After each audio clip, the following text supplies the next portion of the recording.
اللهم صل على سيدنا محمد السابق للخلق نوره والرحمة للعاملين ظهوره عدد من مضى من خلقك ومن بقي ومن سعد منهم ومن شقي،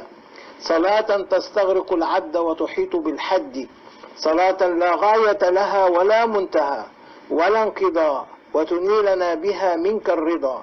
صلاة دائمة بدوامك باقية ببقائك. اللهم صل على سيدنا محمد الذي ملأت قلبه من جلالك وعينه من جمالك